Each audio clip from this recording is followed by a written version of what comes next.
How's it going, guys? In today's video, we're going to be going over how to choose the correct call option contract and versus what time frame you are trading on.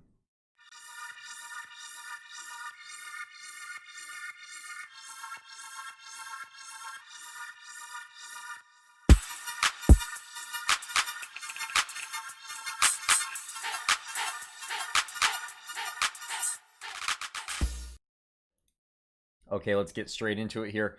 So what we're going to look at is we're going to look at NVDA, and I just want to briefly go over the types of contracts that we can choose and how we know that we're getting the correct contract. And there is no, well, there can be wrong answers to this, but it really depends on everyone's trading plan. So the first thing I'm going to say is, it's a really good idea to have a solid trading plan, whether you're scalping, day trading, swing trading, position trading, no matter what kind of trading you're doing. It's always good to have some sort of set of rules that we want to go by. And so what I'm going to look at first is I'm going to look at NVIDIA.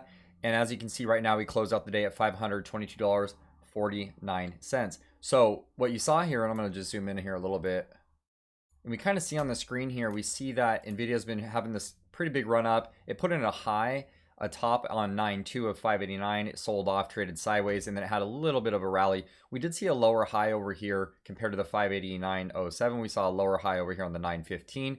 We've since then put in a higher high and possibly now making a higher low. So keeping that in mind, how do we want to position ourselves when we're day trading, swing trading, that kind of thing? In this kind of an uptrend, technically speaking, it'd be better to be going long as far as your swing trading is going. But if we're just day trading, how can we know that we're choosing the correct contracts? And now what I'm going to do is I'm going to switch over to the trade so you can see what we're looking at. So what I've done is I've chosen, let's say for instance, and this is where it really will matter, whether you want to trade, during the day and be a day trader versus being a swing trader. Keep this in mind. If you are going to buy and sell contracts that are a lot closer to expiration date versus buying and selling something or open and closing something with a further out expiration date, and picking the right strike price and how to go about that, it takes a lot of time to learn these things and not to get too confusing. But this is going to be a little bit more in depth than the last video that we saw. I'm going to go a little bit more in depth. Hopefully you guys will find use out of this. And by the way, if you are getting use out of this video or any videos, hit the like button. Hit the subscribe button if you're new. Welcome. Bell notification. Click the bell notification. That way when we go live on Sundays, you won't miss the stream. Okay, so first thing I'm going to do is I'm going to select this October 2nd, October 20 expiration date with a 5:30 strike. And so this is the one we're going to be looking at. And we're going to compare this one. And by the way, this closed out today. So if you're holding this particular contract, you've now lost...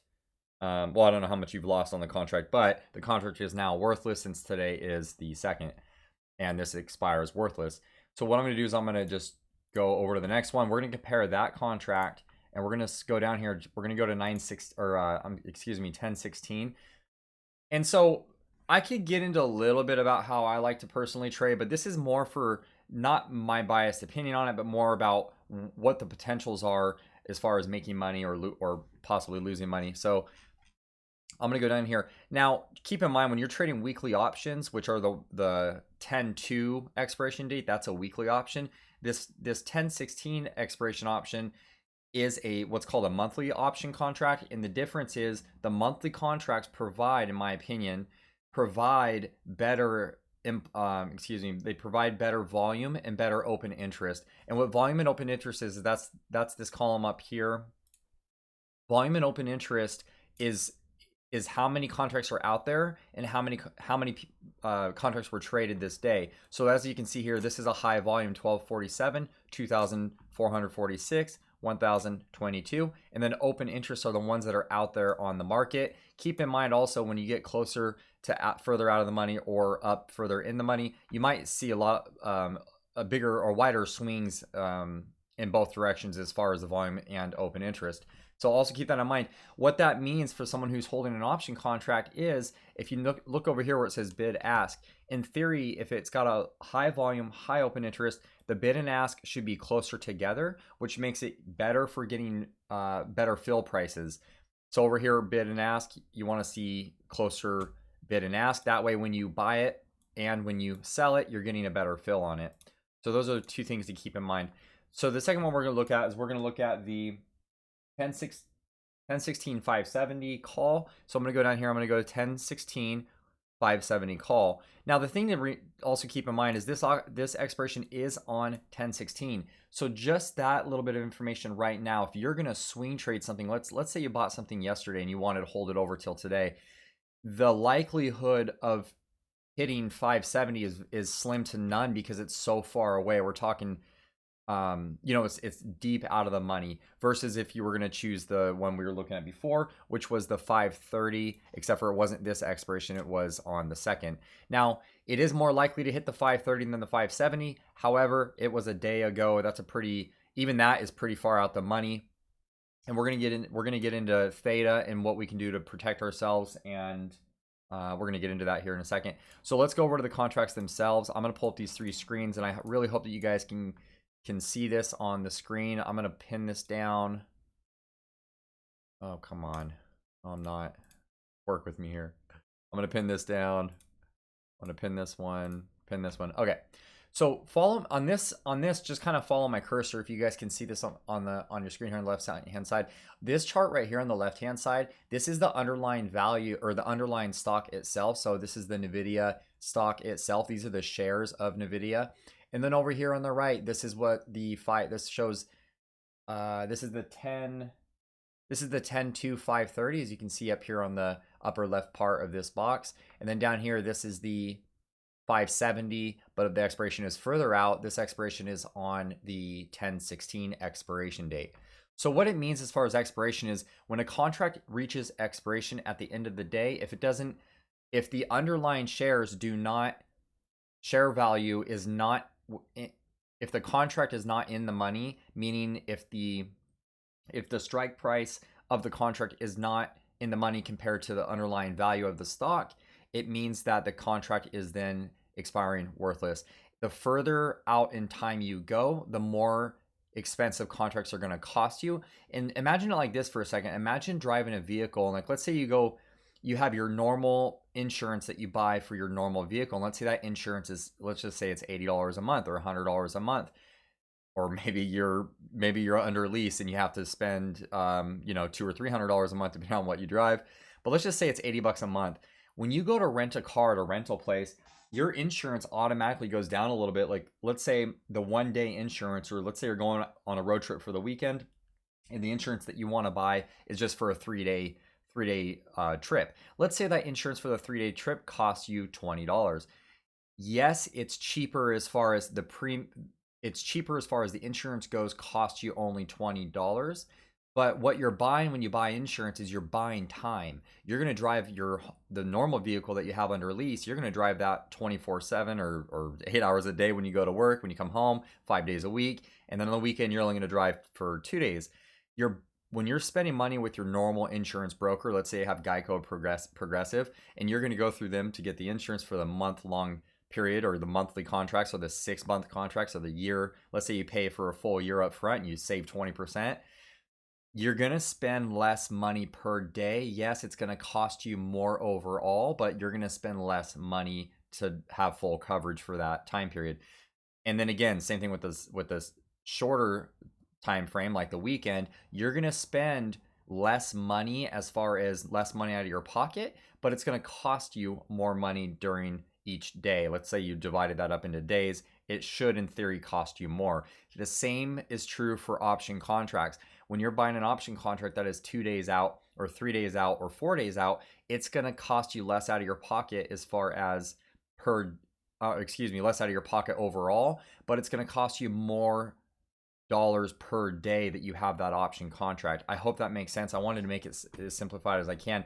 So again, underlying shares, we have this up here, which is the 530 10-2, and down here we have the 570 10-16. So more time on the horizon. I'm going to go this over here, and I'm going to show okay, so over here we saw an NVIDIA gap down this morning. In fact, most of the market did. We saw NVIDIA gap down, and it opened up here.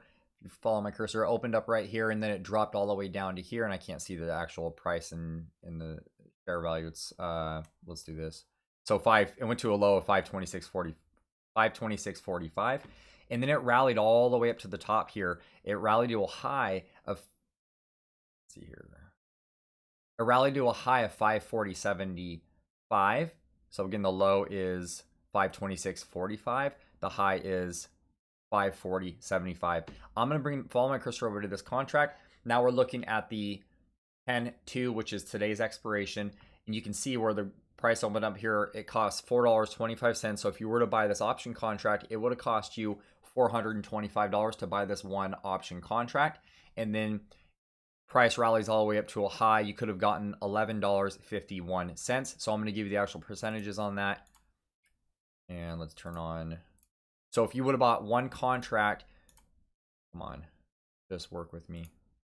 So if you would have bought one contract, you would have profited 169%, and that's roughly $1,155.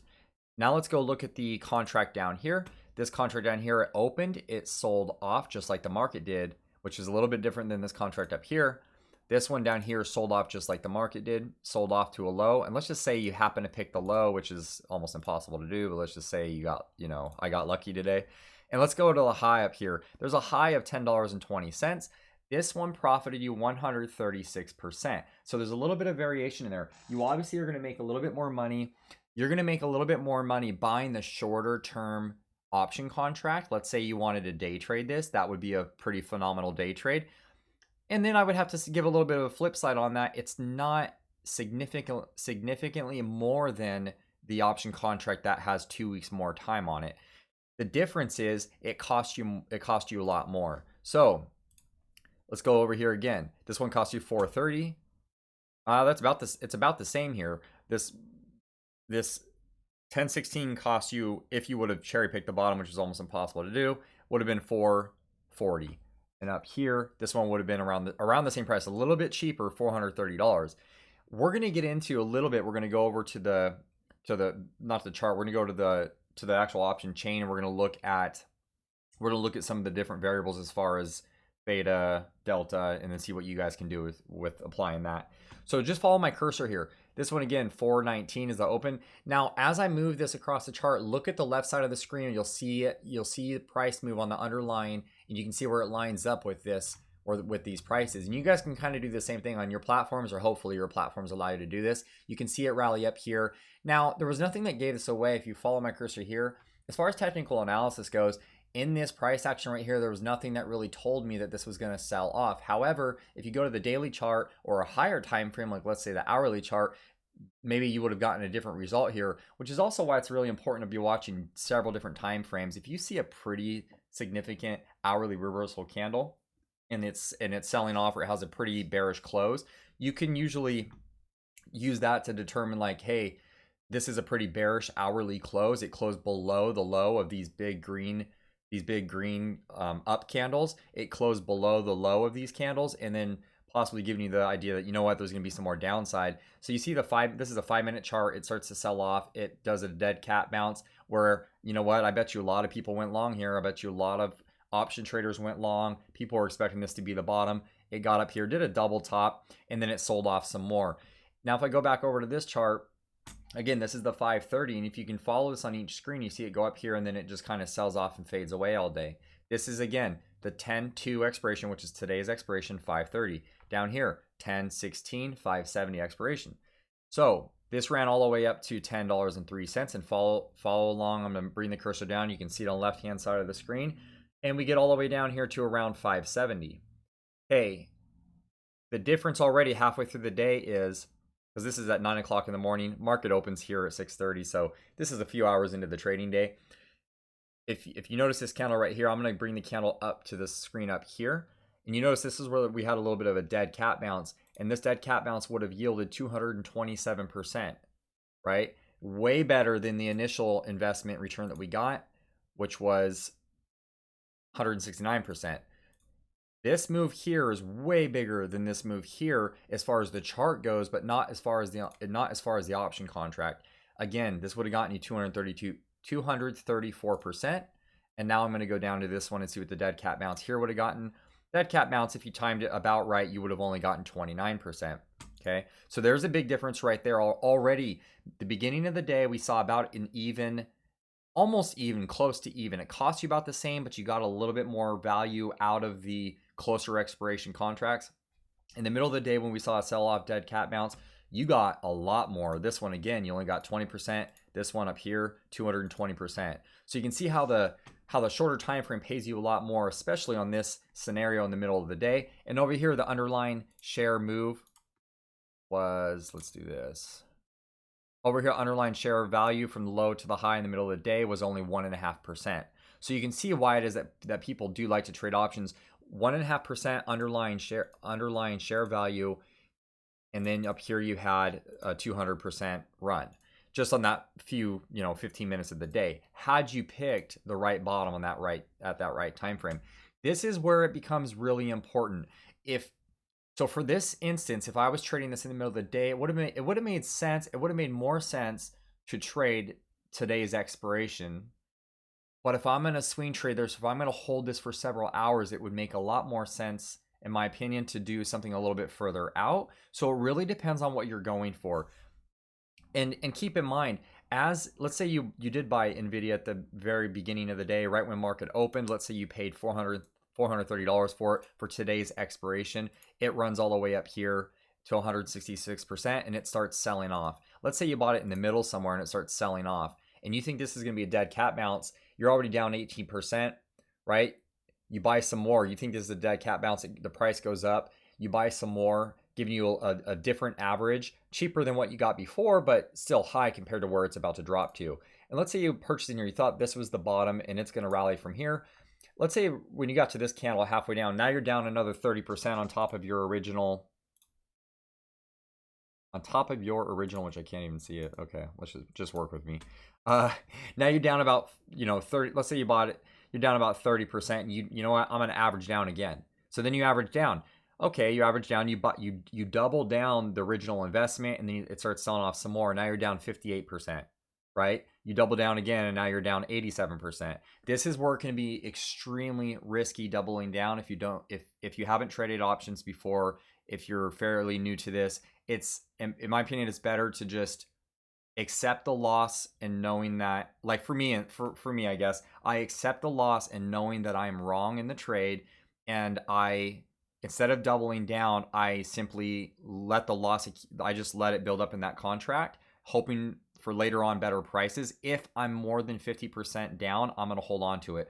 If I'm less than around 50%, in between 10% and 30%, I'm taking my stop loss. I don't let it go more than that. But for any reason, if I am holding it for longer than 50%, let's say it's an overnight swing and I happen to be down 50% or more than 50%, it's more likely to make money than it is to lose money on that option contract. But what I'm not going to do is I'm not going to buy more, because now I'm increasing my risk. I'm increasing the risk of being down more because it's a further out of the money option contract, and it doesn't make sense to buy more. It's not making me money. It's like when you're any investment you have in life, if something is making you money, it would make sense. If you have a lemonade stand and you're making a lot of money, you're going to put more money into that business. You're going to maybe expand that business to another part of town and say, you know what, 3 blocks over, I'm going to start a lemonade stand over here and I'm going to invest money over there because it makes sense. It's making me money. Now, if I have 2 lemonade stands and neither one of them are making me money, I'm more likely to close one of them out, right? And it's the same thing in trading for me. If I'm losing money, I don't want to add more money to an already losing position. That's how we lose even further. And I don't mean to really harp on that too much, but again, it's more for people who are fairly new and they see other people. When I was brand new, like I started trading and I saw a lot of other people that use that term, like averaging down.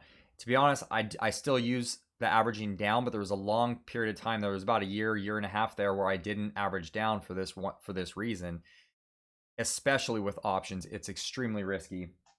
However, if you know what you're doing, great. Okay. I'm done with all that. I'm done harping all that. Let's go over to the option chain itself. I just wanted you to see, and by the way, this option contract, had you bought it yesterday, for instance, and you tried doubling down this morning, and this option contract, the 530, did not hit. It did not come within, it did not go in the money. And by the way, even if it did go in the money, you would have to get it would have to go far enough into the money to actually make money. So let's say today the price opened and you bought more. Now, and let's say for any reason you can't swing trade, you can't close your position for some reason, you bought more today, and you have less than $25,000 in your account, you can't day trade. If that's the case, you're now this is worthless. So whatever money you did spend on this and average down and doubled down, it's now worthless. Now, I'm gonna finish this up and then we'll go over to the other screen. Now this contract was the 1016, and same thing. Let's say price came in the day and you bought some more, and then you bought some more at the highs, and you bought some more in the bottom somewhere, and then you've just been buying this all day, accumulating it, right? In theory, you're down technically 56% on today's close compared to yesterday's close. This contract is down 56%, but the closer expiration is down 99.93%. So there's a big difference there. So apples and oranges, or lemonade stands and orange stands, here's the difference. You can make a lot of money trading the shorter expiration. You can make a lot of money. There's huge potential there. And then as far as further expiration, you can make a lot of money still. Maybe not as much risk, but you're not going to make as much money trading these further out expirations. So keep that in mind. I'm going to close all three of these, and we'll go to the charts here just to take a look. And then what we're looking at is we're looking at that 10.2 530 and the 10.16 570. So we'll just go through this really quick and see why it is that this lost or gained value. This is the 570, which was the bottom one, and you can see this contract. It looks like the mark at the close was 450, which is the in-between price between bid and the ask. And you see that the bid is still 430, and then the ask is 475. So the thing with these, I'm not going to get into intrinsic and extrinsic values. We're just going to stick with what we have on the screen. And let me just clean this up a little bit. Let's do this. Instead of doing all of this, I'm going to go over to delta, gamma, Vega, and delta, gamma, theta, and Vega.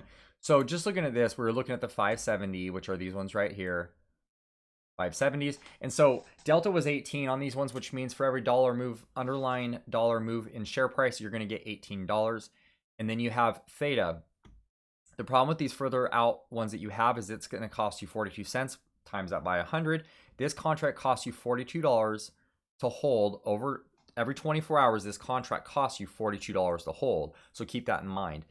And then as far as gamma is the that's the price movement for delta. So delta is also delta is going to be changing, so is theta. So the other thing I want to look at is, as far as Vega goes, Vega is 28, and that has to do with volatility.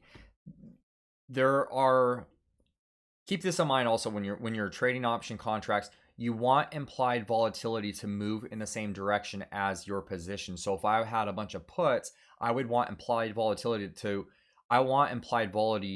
implied volatility on my side.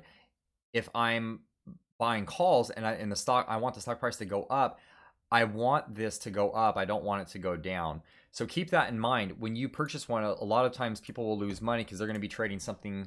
I don't want to get off the NVIDIA. They'll be trading something like Tesla, and they really wonder why, implied volatility is really high on Tesla. So even if the trade goes in their favor, a lot of times they still lose money because their theta is coming off of the contract, which is this column here. Theta is the cost that you spend every day. So these 570s, like we said, cost $42. Theta is going against you every second that you hold the contract. It's working against you. And then as far as the delta, you want the stock to be moving. Of course, you want the share price to be moving up if you're a holder of calls. But keep in mind this volatility price, that is going to affect the contract also. So you have four things going on when you're actually in these trades. It's not just a matter of, I'm going to buy a call because I want the share price to go up. Now I'm going to go over to so let's go over to the other ones, which were the 10-2s. This was the 10-2, and we chose the 530. So I'm going to scroll down to 530, which is highlighted on the screen right now. And of course, now I can't see it because the market is closed. But of course, now you see that this is all zeroed out. And the reason why it's all zeroed out is because the contract is now worthless. There is no value in the contract. Today was the closing day. But let's go to next week. So let's go to the nights, and let's scroll down to 530 call. Okay, these 530s, I'm going to highlight these. Okay, these ones right here. Now, they're a little bit different because you have a little bit more time. So, of course, that's why they cost more. You're looking at a bid of 915. You're looking at an asking price of 1010. So, you might pay somewhere in the middle. Maybe you'll pay, if you're buying this, maybe you would pay closer to 1010, whatever the asking price is. That's usually the case. And so, just looking at these ones alone, these ones are going to give you $42 for every $1 move in share price. But these ones, look at the Theta on these. The Theta is $83. It's going to cost you $83.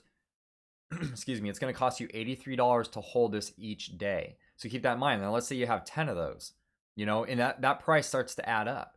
And let's say you decided, you were down a little bit. So you averaged down, you bought 10 more, right? You're compounding that Theta. And this is why I say, again, it's really risky.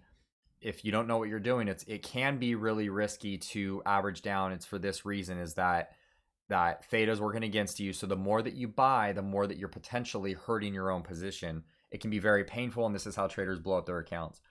Now, Vega is a little bit different. Vega on the volatility is 0.3. And as you notice, as we get closer to at the money, you can see where Vega really starts to affect, or the price starts to go up. And that's because it's closer to in the money / at the money. And of course, Delta goes up also. And the reason why Delta goes up is because there's more intrinsic value. And of course, we see a 0.01 for Gamma.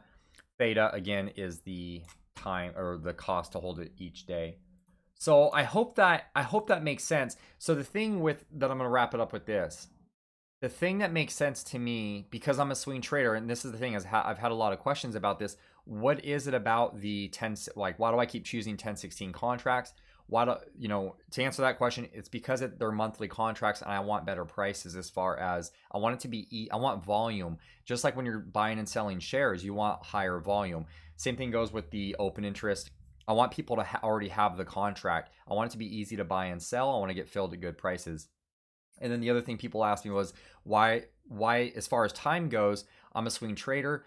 I want to buy further out contracts for the reason that it costs me less money in Theta. As you get closer to your expiration date, as you get closer and closer, this Theta becomes more and more. So it's going to cost you more and more money each day to hold the contract the closer you are to expiration. So again, let's go further out here. Let's do instead of doing October 9th, let's go down here to a November 20th, and I'm going to scroll down to show you the Theta here. So Theta for November 20th, you can see it only costs $45, right? $45 each day to hold that contract. Let me scroll back up to, let's just say October 2nd, which was today. I'm going to go closer to in the money. Theta, well, these prices have changed since, let me go to the next week's. These prices have changed since today, the market closed. Well, let's go down here to Theta. So it costs you almost double. It's costing you almost double the money to hold the contracts. And we're not even factoring in implied volatility and the Vega part of it. We're just saying it as far as the premium that you're spending just for buying something that's pretty more volatile. You're going to spend more money, and that, you get what's called IV crushed. The same thing goes with this Theta, is that this is the biggest thing that's working against you. It's time. It costs you almost double the money to buy something with next week's expiration. So all in all, what this really comes down to is, am I going to be a day trader of options? Am I going to be a swing trader? Am I going to be position trading? Am I going to buy leaps, which are way further out? That's something you have to ask yourself. How much risk am I willing to apply? Because we all have different trading plans. We all have different strategies, different trading plans. Those are things that you might consider, or might button down and say, you know what, this is the way I kind of want to apply it, and this is the way that I want to trade these options. You can make a lot of money buying closer expirations. Just keep in mind what you're buying and where a lot of the premium is going, where a lot of the Theta is going, why decay is being pulled out of the option, and consider all those variables, and then put them all together, and then really apply that to your trading plan. So I hope this helped out. If you guys agree, disagree, put it in the comment section. If you have any questions about options, put it in the comment section. If what I said made sense, or if you want me to slow down or speed up, or any video recommendations, I'll try to make myself available. Just leave it in the comment section, or direct message me. And we would love to see you guys on rtbtrading.com. Check out the Discord. Same thing, the link is in the description, and we will see you guys in the next video.